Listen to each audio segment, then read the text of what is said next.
les chiffres que je montre là sont des chiffres qui retracent ce qui s'est passé avant le Covid et après le Covid. Parce que dans la petite histoire que je vous ai racontée avant, il y a eu comme un petit événement qui s'appelle le Covid, qui a été une crise et qui a fait que déjà l'endettement du secteur a globalement explosé. Alors exploser, ça veut dire quoi? Ça veut dire plus 75% pour Airbus, Boeing, Embraer, Safran. Enfin, si on prend un panel d'industriels, donc on a une dette qui a fortement cru.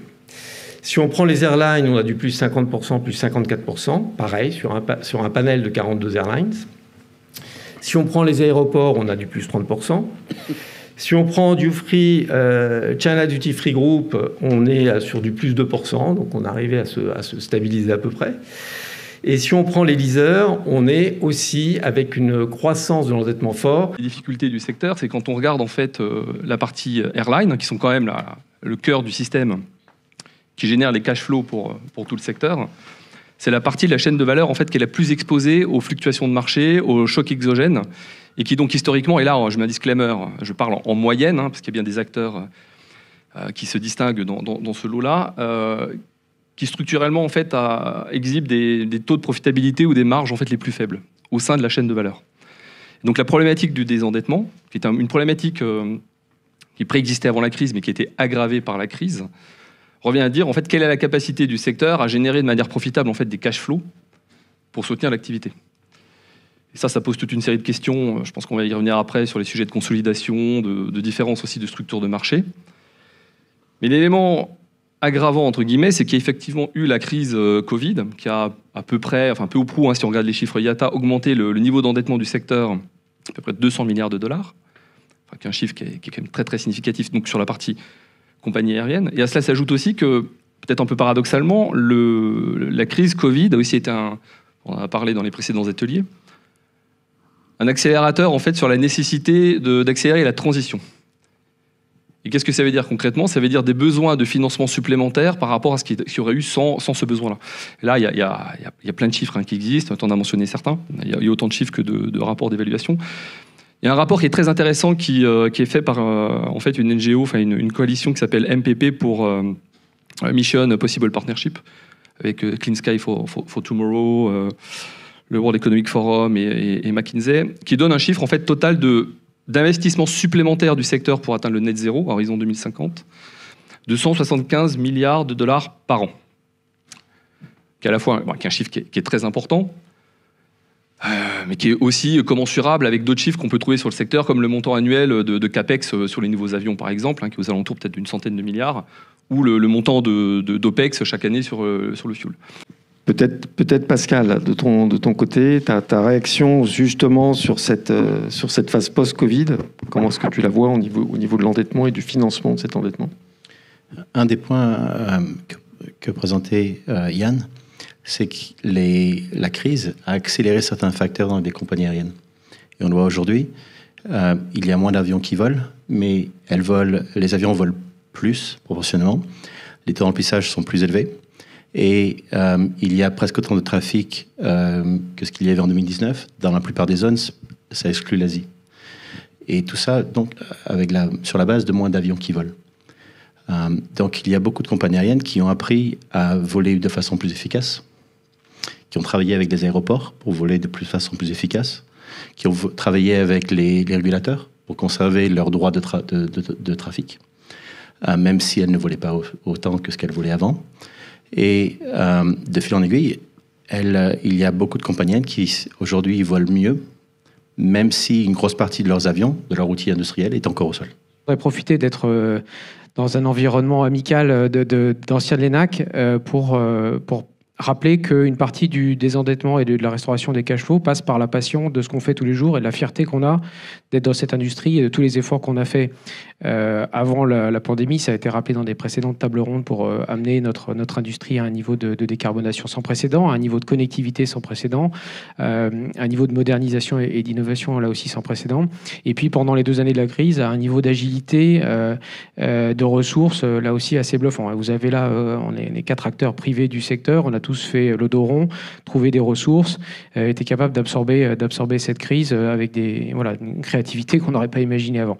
Et je pense qu'il est important de commencer par ça, par se rappeler qu'on est dans un secteur de passionnés et que cette passion, c'est à nous de la véhiculer, c'est à nous d'être fiers de ce qu'on fait, de ne pas se laisser enfermer dans le flux scam, mais de parler plutôt de fly pride, d'être convaincu qu'on connecte les peuples, qu'on connecte l'humanité, qu'on transcende les frontières, les océans, les montagnes, qu'on a déplacé des vaccins et des masques, qu'on a rapproché des familles de leurs proches et qu'on continue de le faire avec beaucoup de passion. Et c'est vraiment fondamental de véhiculer ça, de ne pas se laisser enfermer dans des débats stériles sur l'impact carbone de l'aviation privée, parce que sinon on passe à côté de notre défi quotidien en communication collective, qui est vraiment de valoriser, encore une fois, tous les efforts qu'on fait. Et je pense que ça passe par chacun d'entre nous, de cette communauté d'anciens plus ou moins anciens, plus ou moins jeunes de l'ENAC, de véhiculer tout le savoir-faire et toute la passion qu'on met là-dedans. Et probablement de balayer un peu devant notre porte collectivement pour assurer une expérience de voyage de bon niveau. Je pense qu'on a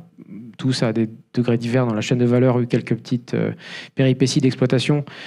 Il ne faut pas se mentir, il faut les régler, pas en pointant le collègue, mais plutôt en balayant chacun devant sa porte.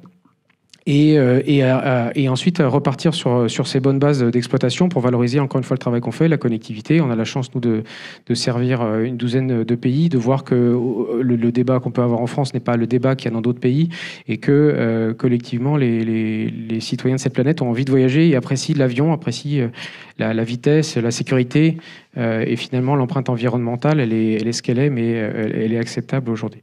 Donc, alors elle est acceptable pas pour nous, mais pour beaucoup de voyageurs, elle est comprise. Je voudrais dire quand même 2 mots sur cet endettement colossal, et ce qui a été, les chiffres qui ont été cités et tout. D'ailleurs, plus personne sait ce que ça veut dire. Je ne sais pas si autour de cette salle, il y a quelqu'un qui sait physiquement ce que c'est que 175 milliards de dollars, à part quelques oligarques ou quelques émirs, quand même des montants qui nous dépassent complètement. Moi, ce que je voudrais dire, c'est qu'une grande partie de cet endettement colossal, il est quand même le résultat, c'est ma position personnelle, d'un grand n'importe quoi des États pendant la crise du Covid. On a aidé, on a accepté d'ailleurs de violer les règles de la concurrence et les règles européennes. Aux États-Unis, pareil, hein. On n'a pas respecté la moindre transparence ni, je dirais, la moindre équité. Et des tonneaux de pognon se sont déversés sur les compagnies, sur le transport aérien. Chez chacun, je ne parle pas du trafic à faire parce que je pense qu'il est vraiment handicapé pour un paquet d'années, tellement les sauts technologiques dans les autres moyens de communication ont été énormes. Il va falloir produire moins cher. Et les compagnies aériennes là-dedans n'ont pas fait beaucoup d'efforts. Il faut produire moins cher, il faut produire plus simple pour que les clients, tous ceux qui ont le droit à espérer voyager, puissent le faire. Et puis, je pense que ça va se traduire, donc pour répondre aussi à ta question, sur une transformation de nos modèles. Je vais citer un cas précis. Air Caraïbes et French-Bee ont été les premières compagnies à mettre en œuvre en France, en tout cas, la 350.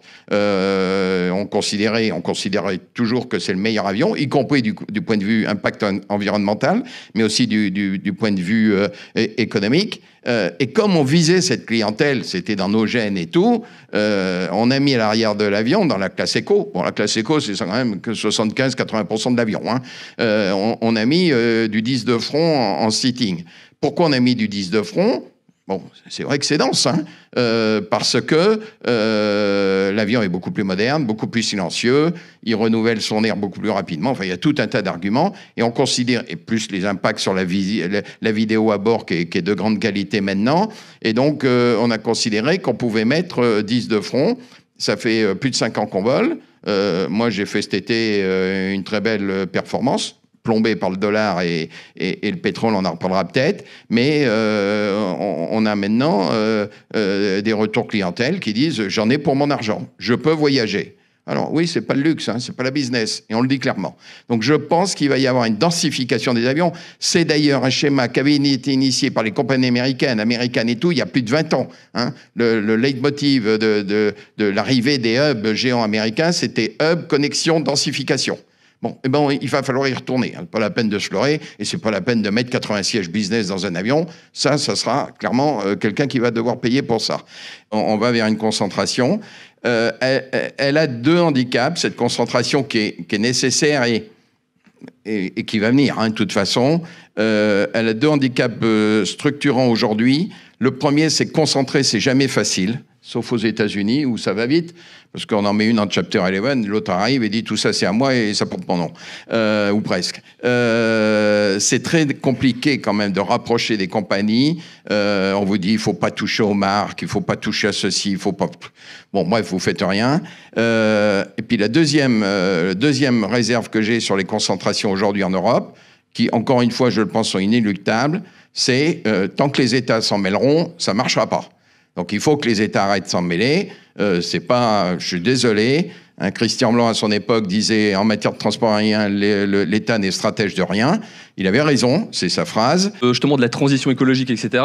Moi j'ai le sentiment, mais je peux me tromper, qu'il n'y a pas de magie non plus. Enfin quelque part, quelqu'un doit payer à la fin. Donc est-ce que c'est les utilisateurs, est-ce que c'est les États en mettant en place des incentives? Mais ça peut pas se faire. On voit bien que c'est quelque part, si on doit dépenser, si le système, encore une fois, doit investir 175 milliards de dollars supplémentaires par an, l'argent tombe pas du ciel. Donc la question, c'est davantage comment est-ce qu'on peut mobiliser ces ressources. Et là, ça pose des questions intéressantes de comment l'écosystème peut se fédérer et peut mettre en place aussi les incentives pour faciliter ces investissements. On a beaucoup parlé du SAF, de nouvelles technologies, de nouveaux entrants, de start-up. Et donc la vraie question, c'est comment le système, globalement, peut financer ce type d'acteurs. Et là, ça pose des questions intéressantes parce que c'est d'abord une question de mobiliser de l'equity et du private equity. Et là encore, il y a une divergence assez forte entre, on va dire, l'Europe et les États-Unis. Il y a une tradition aux États-Unis d'investissement, de mobilisation de venture capital, de private equity. C'est moins le cas en Europe. Et d'ailleurs, on s'explique aussi pourquoi aux États-Unis, on voit davantage de start-up sur le sujet du SAF se développer. Et après, il y a le sujet aussi du financement, y compris le financement bancaire, hein, mais pas que, justement pour financer ce type de développement. Aussi beaucoup d'élimination du gaspillage. Et il y a beaucoup de gaspillage qui peut être éliminé. Il y a une meilleure opération qui peut être générée. C'est aussi un sujet qui est aussi important que le désendettement, ou d'où vient l'argent, parce que cet argent, il ne peut pas disparaître. C'est des vases communicants, quelqu'un va devoir payer. Donc il faut recréer de la valeur. Et pour créer de la valeur, la première étape de quelconque société, c'est de diminuer ses coûts, de diminuer le gaspillage. Ce sont des gouffres économiques parce qu'ils créent des banques avec beaucoup de pics d'activité qui ne sont pas très optimisés. Nous, on a plutôt, côté aéroport, Prodomo, intérêt à étaler évidemment le trafic tout au long de la journée, ce qui n'est pas forcément évident pour les compagnies. Donc, c'est les travaux qu'on doit mener, s'assurer qu'on a la bonne ressource. Ça vaut aussi pour nos collègues du contrôle aérien. On doit collectivement s'assurer qu'effectivement on arrive à passer au bon coup le maximum de trafic et pas forcément d'ajouter de la capacité en dur, mais d'essayer d'optimiser. Je pense que c'est un des enjeux qu'on doit relever pour nos partenaires compagnies aériennes, c'est justement de bien optimiser pour ne pas surinvestir. Il faut que les modèles économiques, là c'est l'opérateur aéroportuaire privé qui parle, il faut que les modèles économiques de nos concessions soient alignés aussi. C'est pas toujours le cas.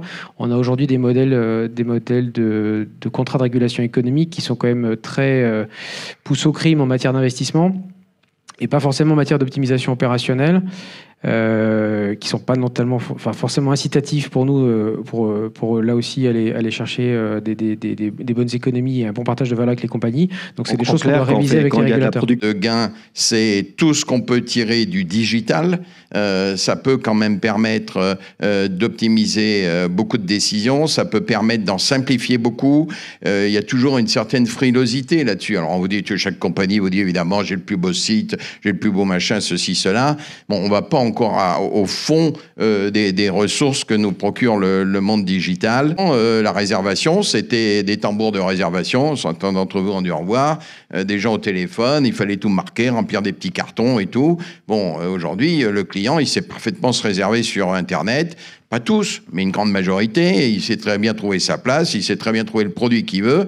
Donc, je pense qu'en termes de productivité, le mot est pas celui qu'il faut, mais en termes d'efficacité, on a encore beaucoup à gagner. Et puis, c'est la marche normale de toute entreprise, je dirais même de toute société. Il faut se moderniser, il faut s'adapter. Je pense que les États doivent être incitatif au renouvellement des flottes, parce que c'est quand même là que se passe le principal. En gros, c'est là où il y a le moteur à émission de carbone, quoi. Hein. Bon, et donc, je dis pas que les États doivent financer les avions et tout, mais ils doivent être incitatifs à ça. La question que j'ai à utiliser un slot si j'ai un avion qui est le plus performant en matière de carbone.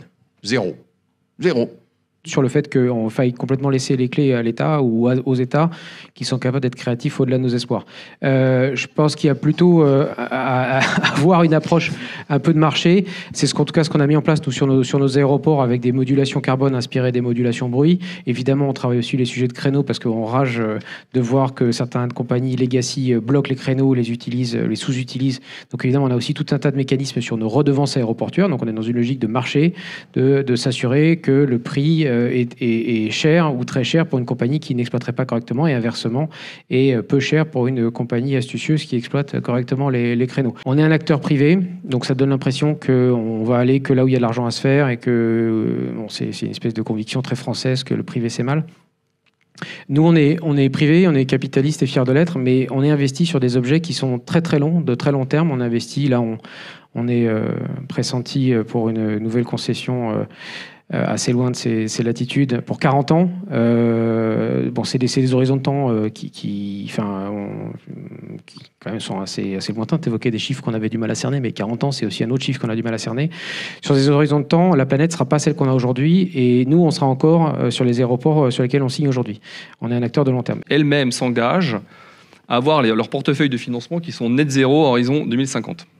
Alors sur le papier, c'est très beau, c'est très bien, mais le diable est dans les détails.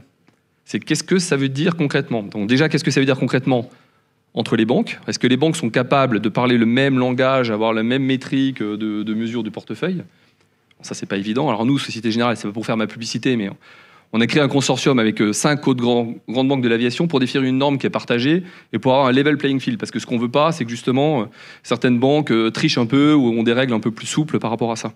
Mais le vrai sujet, c'est est-ce que ce langage-là est partagé avec l'industrie, avec les compagnies aériennes, avec les loueurs? Parce qu'à la fin des fins, on veut tous la même chose. On veut un secteur qui ait une convergence vers le net zéro à horizon 2050. Le vrai problème, c'est comment on le mesure, quelle est la trajectoire et comment on s'engage là-dessus. On est quand même une des rares activités à travailler à BFR négatif, hein, quand même. Toute société bien gérée, elle a son cash, qui est le résultat de ses profits passés, de sa gestion et tout, mais elle a l'énorme volant de trésorerie des billets émis, les BNU, hein, billets émis non utilisés. Donc il y a peu de secteurs qui ont une capacité contributive en cash aussi élevée que le transport aérien. Donc c'est pour ça que je dis que les gaspillages, parce qu'elle avait raison, ils masquent pas mal de choses quand même. Monter une compagnie aérienne, si vous êtes un peu sérieux, vous racontez pas trop de blagues. Là, on est au mois de septembre. Avant le 31 décembre, vous signez un contrat de lease d'un widebody qui vaut 100 millions de dollars. Parce que les gars, ils les ont pris, ils les ont commandés. Ils ont parfois du mal à les placer. C'est la réalité quand même, tu ne vas pas dire le contraire. Non, c'est ça. Si tu veux, je te donne des noms. Bon. La grosse compagnie aérienne qui est locale a reçu beaucoup de support du gouvernement et eux, ils sont imbattables. Ça serait très, très difficile de concurrencer avec eux. Mais il y a d'autres endroits du monde où il y a beaucoup d'investissements privés.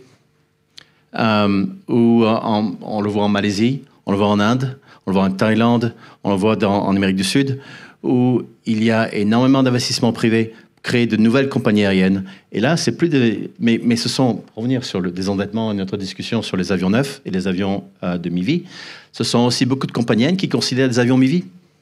Ce sont beaucoup de compagnies aériennes qui considèrent des avions qui ne sont pas les plus optimisés, mais qui regardent ce qui est disponible au coût le moins cher, avec une durée de location qui est avant décembre, avec un coût de location et une durée de location qui leur donnera beaucoup plus de flexibilité.